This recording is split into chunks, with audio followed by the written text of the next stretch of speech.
Dieu bénisse sa parole. Nous lisons Genèse chapitre 17. Genèse chapitre 17. Genèse chapitre 17. Genèse chapitre 17. À la maison, tu peux lire tous les chapitres.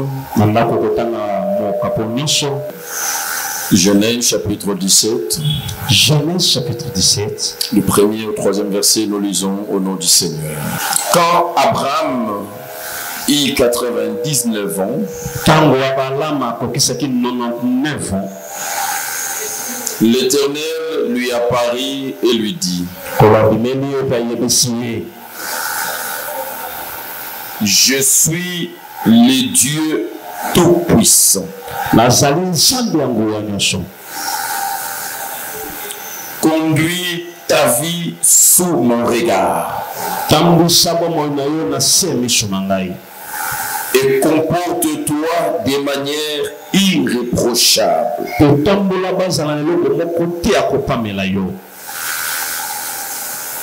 Je conclurai une alliance avec toi et je multiplierai ta descendance à l'extrême.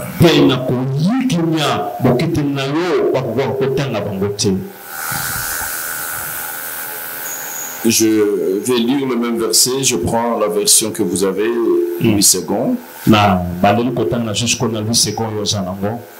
L'Éternel apparut à Abraham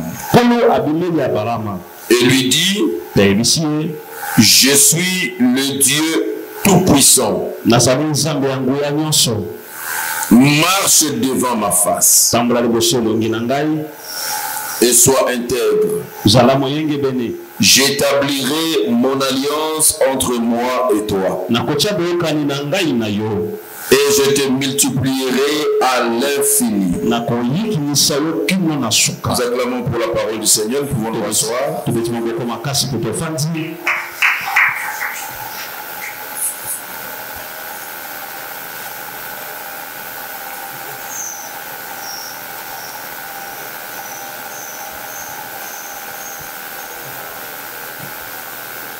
Je prends le chapitre 21, toujours Genèse. Chapitre 21. L'Éternel intervint en faveur de Sarah comme il l'avait annoncé. Et il accomplit pour elle ce qu'il avait promis.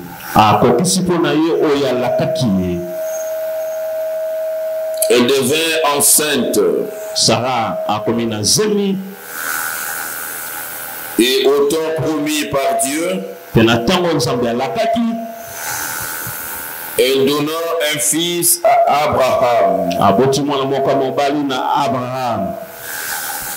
Bien que celui-ci fût très âgé,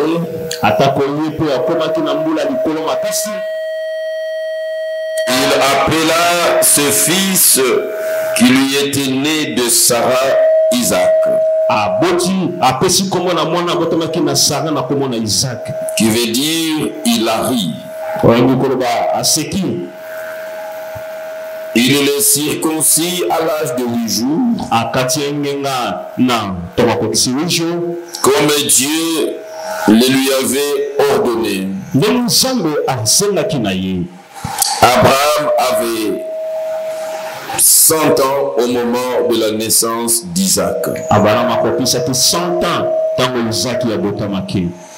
Sarah dit alors: Dieu m'a donné une occasion de rire. Et tous ceux qui l'apprendront riront à mon sujet. Et il ajouta qu'il aurait dit à Abraham qu'un jour Sarah allaiterait des enfants.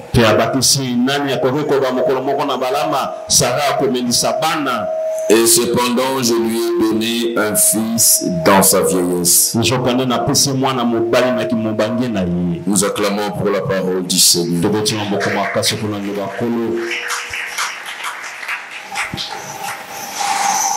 L'Éternel intervint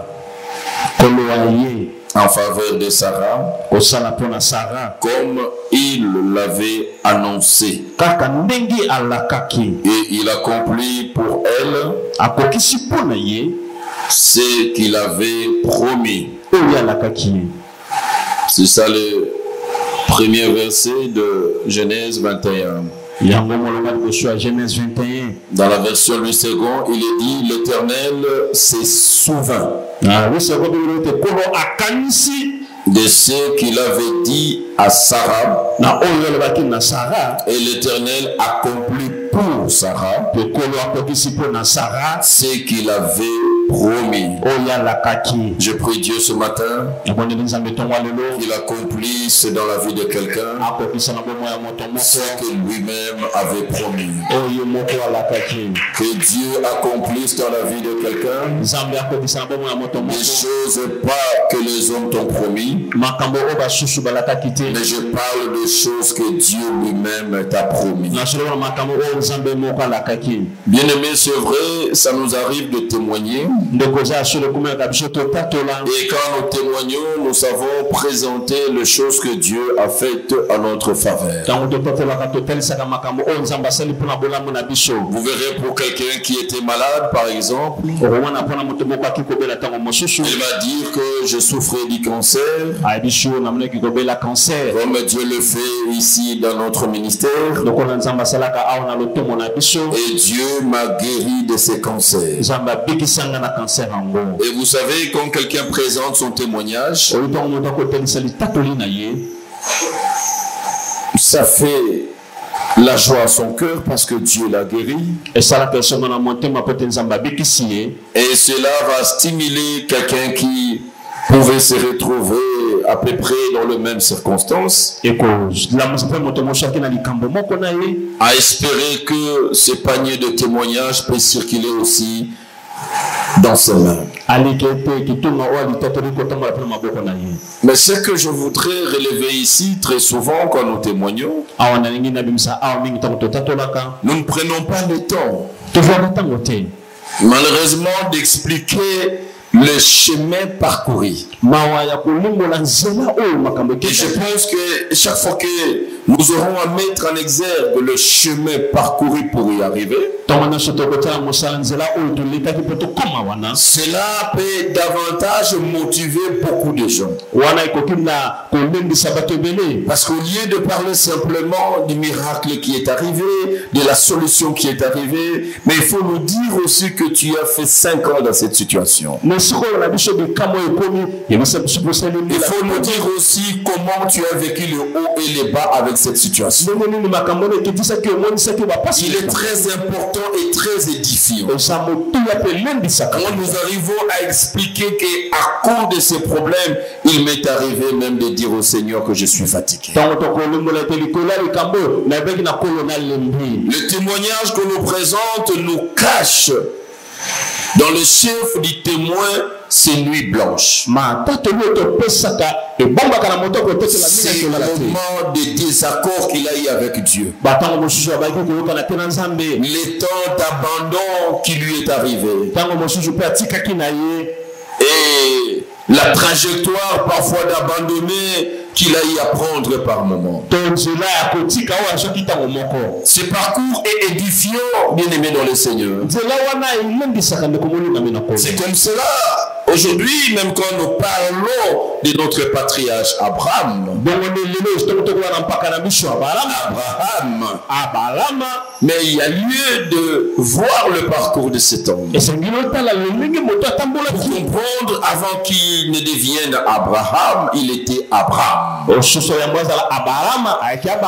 Et le parcours d'Abraham à Abraham, bien aimé, c'est une histoire sombre de la vie d'Abraham.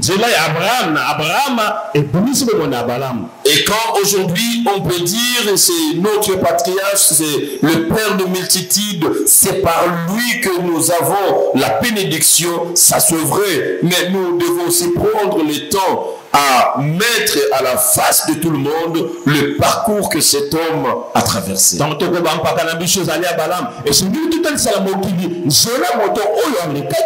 Et bien aimé, quand vous regardez les parcours d'Abraham ou de quiconque qui est arrivé à présenter un témoignage, bien-aimé, vous verrez qu'il y a des choses que nous devons mettre en évidence. Parmi ces choses, il y a deux choses principalement. C'est la foi et la grâce. Bien-aimé, dès lors que Dieu se permet de parler ou de prononcer une bénédiction qui viendra en futur,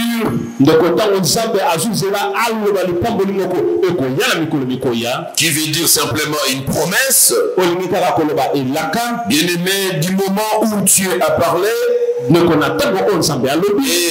du temps de l'accomplissement de ce que Dieu a parlé, il y a deux choses qui doivent guider l'homme. C'est la grâce et la foi. Sans ces deux choses, ce n'est pas évident d'arriver et surtout le plus vite que possible à l'accomplissement. C'est comme cela la Bible nous parle que à 99 ans, Dieu apparaît à Abraham. Et quand Dieu vient apparaître à Abraham, et c'est après 24 ans de quelques promesses que Dieu a faites à Abraham. Vous imaginez que c'est 24 ans après. Nous sommes en 2024. Oui. Donc les promesses que Dieu a faites à Abraham, c'était à notre époque, c'était en l'an 2000. Et Abraham va attendre ses promesses. Il arrive 24 ans plus tard. Et quand vous cherchez à regarder le parcours d'Abraham, vous verrez que 24 ans était une période sombre de sa vie. Une période où sa foi a bougé. Une période où il a vécu apparemment le contraire de tout ce qu'il a reçu comme parole. Pendant 24 ans, il a connu le haut et le bas. Pendant 24 ans, il n'était pas dirigé par une obéissance accrue, non. Il a connu le haut, il a connu le bas. La Bible enseigne que même là où Dieu venait pour apparaître à Abraham, 13 ans pratiquement, après que Abraham puisse avoir par ses propres moyens Ismaël. Parce que souvent il y a les promesses que Dieu nous fait, et quand ça traîne, l'homme a par ses propres moyens la possibilité d'avoir ce qu'il veut avoir. Et vous savez, avant même qu'il en arrive là, Abraham il s'est retrouvé dans un pays étranger, en Égypte, où il a menti, il a vécu dans la tromperie, au point de faire passer sa propre femme comme une sœur. Il a nié sa femme pour le besoin de la survie. Ça, c'est le parcours de notre patriarche. Ça, c'est le parcours d'un homme grand. Il a connu le haut et le bas. Vous comprendrez pourquoi je dis que pour arriver à vivre l'accomplissement de la promesse, il faut marcher avec des béquilles, c'est la foi et la grâce. Sans la grâce et la foi, vous ne verrez jamais les promesses prononcées sur vous arriver à les accomplir. Dès le moment où Dieu adresse une parole de promesses sur votre vie. Vous devez de ces jours-là compter sur deux choses. Votre foi et la grâce de Dieu. Parce qu'il y a deux partenaires. Il y a toi et il y a Dieu. Pour toi, tu dois marcher dans la foi en comptant sur sa grâce. Et vous savez, Abraham, pendant qu'il était en train de nier sa femme, c'est après que Dieu puisse se manifester autrement. Le roi était au point de prendre la femme d'Abraham pour une femme. Il allait sortir avec la femme d'Abraham sous les yeux impuissants d'Abraham, parce qu'Abraham a nié sa femme. Il a dit que ce n'était pas sa femme. Pourquoi il avait besoin de la servir, de trouver de quoi vivre, de quoi manger. Et regardez le parcours d'un homme qui est en train de commettre des fautes. Il est en train de vivre dans la tromperie. Mais la force de la relation que Dieu avait avec lui, pendant qu'il était dans la faiblesse, ce n'était plus à ce moment-là la foi qui agissait, mais la grâce de Dieu. C'est-à-dire que la grâce de Dieu qui était sur Abraham, même là où Abraham a menti, Dieu se révèle comme un Dieu protecteur d'Abraham. C'est Dieu qui lève devant Pharaon pour lui dire: ne touche pas cette femme. C'est la femme de mon serviteur. Et pendant que le serviteur lui-même, il a nié sa femme, il a menti, il a abandonné sa femme. Si ce parcours, Dieu sait. Pendant que tu as reçu la promesse et le temps de l'accomplissement, tu rencontreras plusieurs pesanteurs. Et Dieu met à notre disposition pas sa loi, mais sa grâce. Parce que si sa loi était notre leitmotiv, personne n'arriverait à l'accomplissement de la promesse. Nous avons un Dieu infiniment bon. Laissez-moi vous dire, il n'y a jamais eu un homme bon sur cette terre. Des hommes que nous pouvons estimer bons sur la terre, ils ne sont même pas au chevilles de la bonté de Dieu. Nous avons un Dieu plein d'amour et plein de bonté. Regardez Dieu qui fait les promesses à Abraham. Et il voit comment Abraham est en train de chavirer avec des promesses. Mais Dieu ne regarde pas ça. Il vient au nom de sa grâce. Et c'est même par sa grâce qu'il va toucher le cœur de Pharaon. Du roi, pour que le roi mette à leur disposition tout le nécessaire. La grâce va pousser le roi à libérer la femme d'Abraham sans rien faire. Et il va prendre des biens pour donner à Abraham. Et dire à Abraham: mais pourquoi tu m'as menti? Tu m'as dit que c'était ta soeur. Et je voulais en abuser. Mais c'est Dieu qui intervient. C'est là que vous allez comprendre. Bien aimé, Dieu intervient dans notre vie. Ce n'est pas au regard de notre posture de sainteté. C'est un Dieu qui est guidé par sa grâce. Parce qu'aucun homme par sa sainteté ne peut attirer la présence de Dieu. Je dis aucun homme, pas même moi qui suis devant vous. C'est la grâce de Dieu. Et quand nous parlons de la grâce de Dieu, la grâce de Dieu nous ramène à la croix de Golgotha. tout a été fait et a été accompli. Pour que Dieu ait un regard particulier sur nous. Regardez, pendant que Dieu fait grâce à Abraham, Abraham va prendre le bien, il va quitter le pays étranger, et parmi les choses qu'on a données à Abraham, on lui a donné aussi des esclaves, de servantes. Et parmi ces servantes figurait Agar.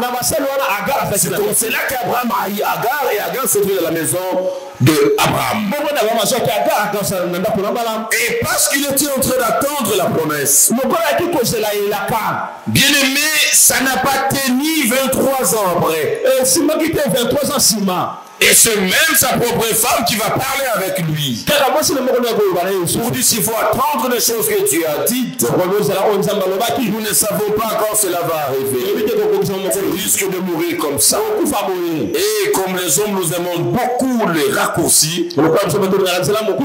Et Abraham et Sarah, par le conseil de sa femme, ils ont opté pour le raccourci. C'est pour cela qu'Abraham va encore tomber dans ses faiblesses.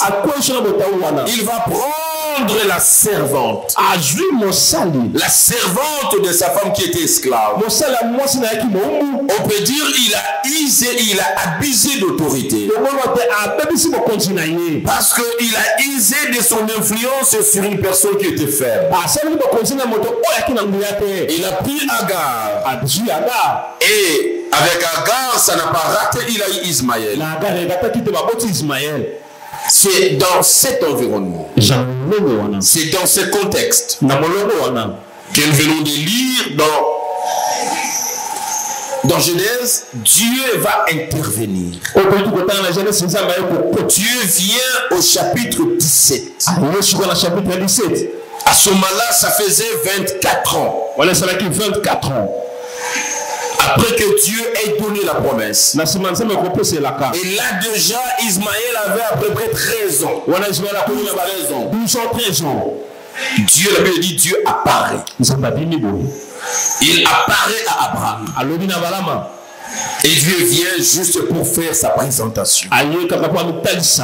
Il ne vient pas beaucoup dire à Abraham, mais il vient juste annoncer à Abraham qui il était. Il va faire sa présentation. Et dans sa présentation, Dieu va se révéler à Abraham comme El Shaddai. Il dit, je suis El Shaddai. C'est ce qui est traduit en français, le Dieu tout-puissant. Il dit, Abraham, c'est lui qui t'a donné la promesse. Il s'appelle El Shaddai. C'est lui qui t'a dit des choses qui vont arriver dans ta vie. Il s'appelle le Dieu tout-puissant. Ce n'est pas un Dieu qui a la puissance, mais il est le Dieu tout-puissant. S'il y a dans ce monde des gens qui ont la puissance, mais lui, il s'appelle El Shaddai. Le Dieu sur qui repose toute la puissance. Il dit à Abraham, je suis l'Éternel, le Dieu tout-puissant. Dieu se présente comme un Dieu qui ne souffre d'aucune insuffisance. Et ça, j'aimerais le rappeler à quelqu'un ce matin. Dans ceux qui traînent dans ta vie, dans ceux que tu trouves comme s'ils ne marchent pas encore, il m'a envoyé te rappeler parce que tu as oublié. Il s'appelle El Shaddai. Le Dieu tout-puissant. Bien-aimé, j'aimerais ajouter pour te dire, Dieu n'a pas de vie, c'est Dieu. Il n'a pas de Dieu adjoint. Il est le seul. Il est l'unique. Il est le véritable. Ce qu'il a dit, que le monde le veuille ou pas, finira par se réaliser parce qu'il est El Shaddai. Dieu tout-puissant, il n'a pas besoin que les hommes puissent aussi l'aider à l'accomplissement de ce qu'il a dit. Dieu n'a pas besoin de ce qu'il a dit, il finira par le réaliser. J'aimerais te dire, même quand tu prends une posture contraire, quand son temps va arriver, bien aimé, sa puissance changera ta posture. Je vais dire à quelqu'un, le Dieu tout puissant dont je parle, quand son temps de te faire rire comme Sarah a dit, quand ce temps arrivera, même si la situation n'était plus claire, il était ténébreuse, il commencera à amener la lumière. Et de cette lumière, il accomplira son plan. J'aimerais dire à quelqu'un, quand tu as la promesse de Dieu, même quand tu vis dans la même maison avec un féticheur, même quand tu vis sous tutelle d'un chef coutumier qui détient toute la sorcellerie du village, j'aimerais te dire, quand le temps de Dieu arrive, dans la maison du chef coutumier, dans la maison du féticheur où tu dormais, sa puissance, la puissance d'El Shaddai descendra et te visitera sur le lit du féticheur. Est-ce que je parle à quelqu'un aujourd'hui? Tu as un Dieu qui s'appelle El Shaddai, le Dieu tout-puissant. Amen. C'est le Dieu tout-puissant. Il dit à Abraham, je suis le Dieu tout-puissant. Et quand il parlait, Abraham regarde son âge. Hébreu explique que ça bien, il était usé du corps. Il ne pouvait même plus espérer, parce que son propre corps lui montrait la contre-espérance. Naturellement, on pouvait avoir les éléments sur un homme qui pouvait lui donner confiance qu'il peut avoir des enfants demain. Mais en se regardant, il a vu qu'il n'avait plus rien. Un homme capable d'engrossir. Abraham va se prosterner et il va rire. C'est comme cela Dieu a dit. Parce que tu ris, l'enfant qui naîtra s'appellera Hilari. Son nom sera Isaac. Tu te souviendras que Dieu a parlé, tu as douté dans ton cœur, tu y arrives. Et ce rire arrive aujourd'hui pour te montrer. Il s'appelait El Shaddai. Amen. Amen. Amen. C'est un Dieu puissant. Un Dieu puissant dont la puissance ne peut pas définir. Bien aimé, la puissance de notre Dieu, ce n'est pas ce que le dictionnaire te dit, puissance. J'aime quand Nadège chante, parce qu'il dit la grandeur de Dieu. Moi j'ajoute la puissance de Dieu. C'est au-delà des explications de micro-Robert ou de Robert. Je ne sais pas de quel dictionnaire. Le dictionnaire n'est pas expliqué. Ce que je te dis ici, le Dieu tout-puissant.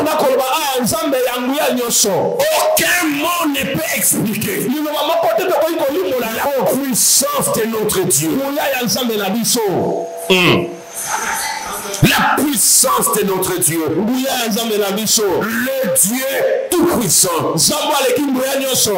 Amen. Il va dire à Abraham, je t'ai promis, ça fait 24 ans. 24 ans. Je te réapparais. Mais tu as ru. Ça prouve pourquoi pendant 24 ans tu as fait traîner l'accomplissement de la promesse. Donc tu faisais chaque année en train de rire. Tu étais en train de rire. Le rire témoignait le doute qui était en Abraham. Et Dieu lui dit, quand je te donne la promesse, la promesse n'émane pas de la loi. Suivez-moi. La promesse n'émane pas de la loi. Vous savez, dans la loi, c'était question d'obéir et de voir. Si tu obéis, voici ce qui arrivera. Et si tu n'obéis pas, voici ce qui arrivera. Mais quand Dieu donne la promesse, quand nous parlons d'Abraham, Dieu n'a pas voulu que Moïse soit le patriarche de notre héritage et de notre bénédiction. Et voilà pourquoi quand nous parlons du Dieu, nous disons il est le Dieu d'Abraham, il est le Dieu d'Isaac, il est le Dieu de Jacob. Nous ne disons pas qu'il est le Dieu de Moïse. Parce que Moïse était l'incarnation de la loi. La loi a montré des limites. La loi a montré que l'homme, au regard de la loi, ne peut jamais voir Dieu. C'est ainsi quand nous parlons de la loi. Il y a des ceux qui se justifient pour ne pas payer la dîme. Ils disent que la dîme émane de la loi. Non, la promesse ne vient pas de la loi. Mais la promesse était avant la loi. Quand nous parlons d'Abraham, Abraham a existé avant la loi. Et sur Abraham, Dieu n'a pas donné une loi.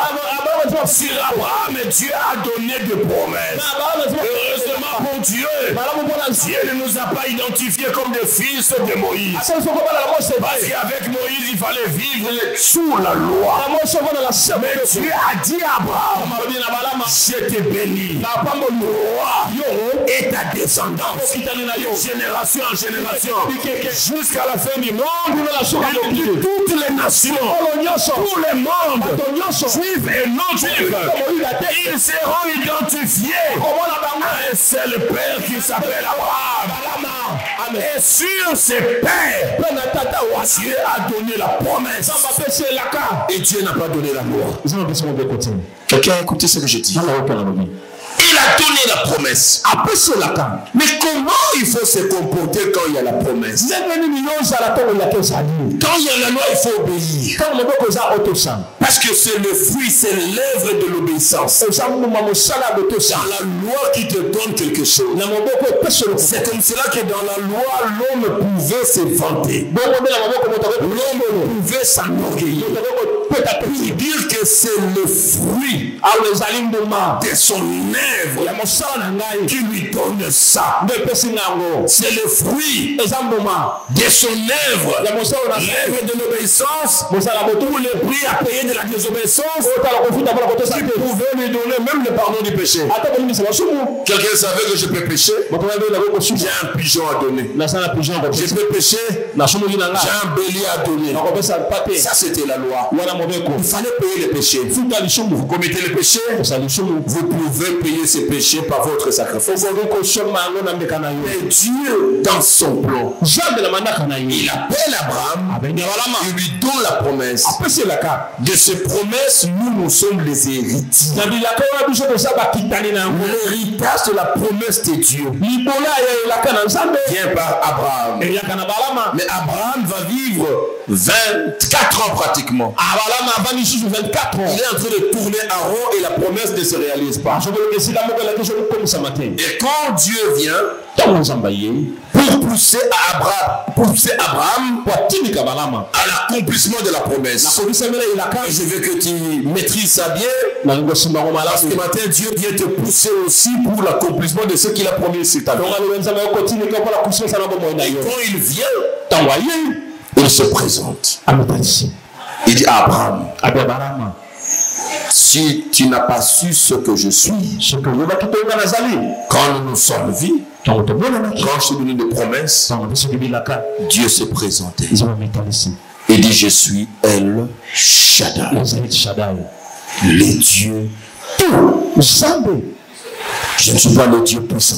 Je suis le Dieu tout puissant. En matière de puissance, il n'y en a pas en dehors de moi. Toute la puissance, c'est moi. Donc, un homme ne peut pas me montrer la puissance. Un homme ne peut pas me montrer ses efforts. Je fais les efforts. Je montre à Dieu ma puissance dans la prière, ma puissance dans ceci. Et j'ai obtenu. Il dit, toute la puissance, c'est moi. Alors qu'est-ce que moi je dois faire? Pendant la loi, vous savez comment Dieu marchait avec son peuple? Dieu s'est tenu devant son peuple. Parce que la loi, je l'ai dit, c'était un panneau. Il devait commencer à lui montrer le chemin. Mais quand il parle avec Abraham, il dit quoi à Abraham? Je suis l'Éternel, le Dieu Tout-Puissant.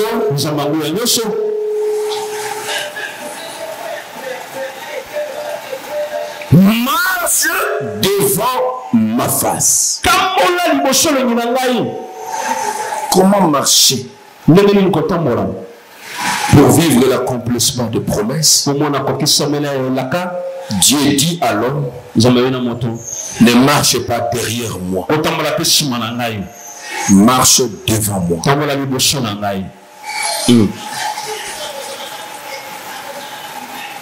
la marche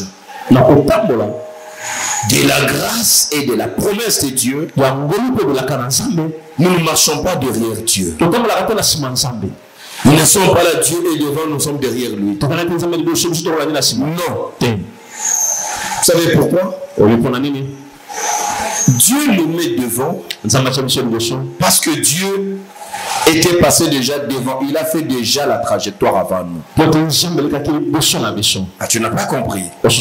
Si Dieu le met devant, c'est parce qu'il est allé à la croix avant nous. Il a tout accompli. Il descend de la croix et tout devant nous est prêt et accompli. Il dit, tu n'as plus raison d'être devant moi. Tu marcheras devant moi. Moi l'Éternel, je serai derrière toi. Dieu est derrière l'homme. Il contrôle ceux qui viennent à gauche. Il contrôle ceux qui viennent à droite. Et il est là pour empêcher ceux qui sont derrière toi. Le chemin devant toi est ouvert. Sans embûche. Dieu te dit, tu marcheras devant ma face. Mais qu'est-ce qui se passe? Il y a des hommes qui ne marchent pas. Ils sont debout. Ah, ils sont en train de douter ce que je vais arriver. Non, je préfère que Dieu me porte. Dieu ne te portera pas. Vous savez, parce que Dieu est derrière toi, c'est différent de quand Dieu est devant toi. Quand Dieu est devant toi, c'est toi qui suis le rythme et le mouvement de Dieu. Mais quand Dieu te place devant, c'est Dieu maintenant qui suit ton mouvement. Tu avances, il avance. Tu stoppes, il stoppe. Tu ne crois pas, il reste là. Les jours où tu crois, il agit. Les jours où tu avances, tu ne viens pas, il avance avec toi. C'est ça marcher devant ma face. Et ça, c'est la question que je te pose. Est-ce que marches-tu devant la face de Dieu? Dieu a tout donné. Il a tout accompli. Mais il te regarde. Il dit, marche devant ma face. Tu ne peux pas avoir peur. Il ne t'arrivera parce que c'est lui qui marche. Là où il contrôle bien, c'est devant parce qu'il a des yeux qui regardent devant. Mais là où il ne contrôle pas bien, c'est derrière son dos. C'est à gauche et à droite. Les aspects que toi tu ne contrôles pas. Ce sont les aspects, c'est lui qui est derrière toi. Il contrôle parfaitement bien. Il contrôle derrière toi. Il contrôle à gauche. Il contrôle à droite. Mais tu ne sauras pas marcher. Si en lieu place de marcher, tu prends le temps à regarder à gauche, à regarder à droite, à regarder derrière, tu n'avanceras pas. Les années vont passer. Les années vont passer. Si tu marches, tu vas vite vers l'accomplissement de ce que Dieu a dit. Mais si tu ne marches pas, tu retarderas l'accomplissement de la promesse. Dieu dit, je suis le Dieu Tout-Puissant. Tu ne peux rien craindre, frères et sœurs, dans la situation où tu te trouves. Tu ne peux rien craindre parce que l'Éternel, le Dieu Tout-Puissant, il est derrière toi. En étant derrière toi, vous savez l'avantage que Dieu a. Dieu n'est pas comme toi. Dieu a des yeux partout. Il a des yeux devant, il a des yeux derrière, il a des yeux à gauche, il a des yeux à droite. Donc Dieu est en train de contrôler toute la circonférence du lieu où tu te trouves. Ceux qui viennent derrière, il s'occupe d'eux. Ceux qui viennent à gauche, il s'occupe d'eux. Ceux qui viennent à droite, il s'occupe d'eux. Mais devant toi, il a déjà tout arrangé. C'est là dans la promesse. Nous ne poserons pas des efforts de quelque nature que ce soit pour obtenir. Nous sommes appelés à croire. Ce qui fait marcher quelqu'un quand il est devant Dieu, c'est quand il croit. Ce qui l'empêche à marcher, c'est quand il ne croit pas. Quand on te dit avance, devant toi il y a ceci. Et si tu as des doutes, tu ne sauras pas avancer. Ah, est-ce que c'est vrai? Est-ce que ce qu'il m'a dit c'est vrai? J'attends des crépitements de balles. Il me dit que tu vois, tu prends ce chemin. Tu vas aller tout droit jusqu'à Tchibang. Et à Tchibang, j'ai laissé ta bénédiction.